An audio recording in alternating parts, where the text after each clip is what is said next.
یہی بیماری سب سے زیادہ شدید اور مکروہ ترین شکل میں حضرت عیسیٰ علیہ السلام کے پیرووں میں پیدا ہوئی۔ ایک محدود پیمانے پر یہودیوں میں بھی ایک دور میں یہ بیماری پیدا ہوئی۔ انہوں نے حضرت عزیر علیہ السلام کو خدا کا بیٹا قرار دیا۔ اس کی وجہ میں آپ کو بتا چکا ہوں کہ چونکہ حضرت عزیر کی جو دعوت توبہ تھی، اس سے بنی اسرائیل میں ایک اصلاح کا آغاز ہوا، ان کے حالات بدلے، جس کے نتیجے میں اللہ تعالیٰ نے انہیں دوبارہ دنیا کے اندر عزت سے، طاقت سے، قوت سے سرفراز کیا۔ تو اس لیے حضرت عزیر کے بارے میں ان کے ہاں ظاہر بات ہے کہ پھر عقیدت اور محبت جو ہے ہونی ہی چاہیے تھی، اور یہ عقیدت و محبت کا غلو ہی ہوتا ہے کہ جو پھر اللہ کے بندوں کو، نبیوں کو، رسولوں کو، اولیاء اللہ کو، اللہ کی اولاد یا اللہ کے کو اور طرح کے رشتہ دار قرار دے دیتا ہے۔ لیکن جس کیفیت کے ساتھ اس مرض کا ظہور ہوا ہے عیسائیوں میں، اس کی کوئی مثال دنیا کی تاریخ میں نہیں۔ ان کی تو گمراہی کا عالم یہ کہ وہ کہتے ہیں کہ عیسیٰ اللہ کا صلبی بیٹا ہے، صلبی، اس درجے وضاحت تاکہ کوئی استعارہ نہ سمجھا جائے اس کو۔ اگرچہ انجیل میں حضرت مسیح جب کہتے ہیں میرا آسمانی باپ، تو ساتھ ہی یہ بھی کہتے ہیں میرا اور تمہارا آسمانی باپ، تو یا تو مانو کہ پھر سب اللہ کے بیٹے ہیں۔ یہ باپ استعارے کے طور پر استعمال کیا گیا، جس سے والد پالتا ہے، پوستا ہے۔ اسی طرح اللہ تعالیٰ اپنی اولاد فرمایا ہے، حدیث میں آیا ہے الخلق عیال اللہ، تمام مخلوقات جو ہیں اللہ کے کنبے کے مانند ہیں، اللہ ان کا پالنے والا، پوسنے والا ہے۔ اس معنی میں میرا آسمانی باپ، میرا اور تمہارا آسمانی باپ۔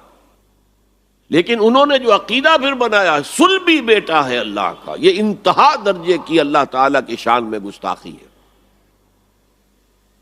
میں نے عرض کیا تھا قرآن مجید میں جتنا غضب اللہ کا، جتنا غصہ اس پر آتا ہے اور کسی طرح کے شرک پہ نہیں آتا۔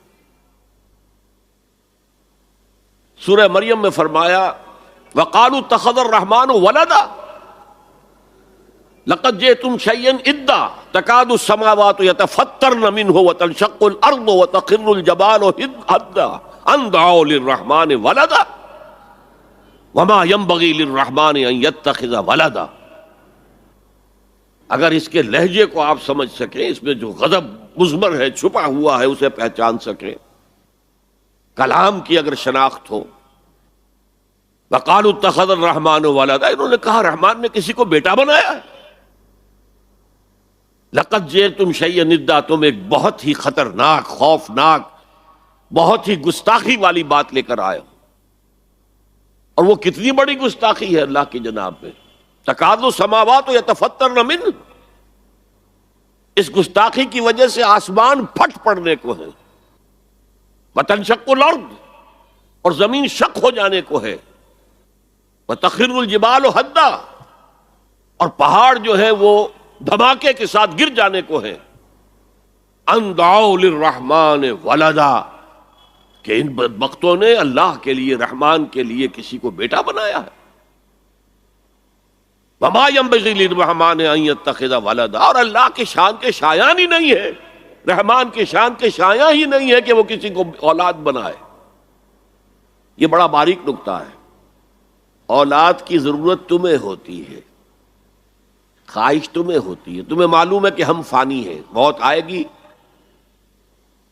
تو ہمارا تو وجود ختم ہو جائے گا۔ اب اولاد کے ذریعے سے ہمارا ایک معنوی تسلسل برقرار رہے گا، ہمارا نام دنیا میں چلے گا، تو یہ تمہاری ضرورت ہے،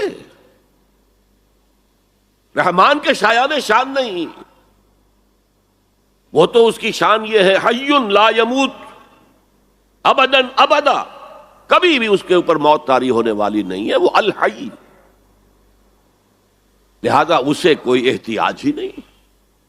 لا ينبغی للرحمن ان يتخذ ولدا، تو یہ شرک کی بدترین صورت ہے۔ اور جیسا کہ میں نے عرض کیا، جو ستم ظریفی والی بات ہے وہ یہ ہے کہ یہ حضرت ابراہیم کے پیروکاروں کے اندر وہ دعویٰ تو یہی کرتے تھے، ہم دین حنیفی پر ہیں، ابراہیم کے دین پر ہیں، اور پھر ایک محدود درجے میں یہودیوں کے ہاں حضرت موسیٰ کی امت میں، اور شدید ترین اور مکروہ ترین صورت میں عیسائیوں کے ہاں، جنہوں نے حضرت عیسیٰ کو خدا کا بیٹا بنا دیا. یہ شکلیں ظاہر ہوئی.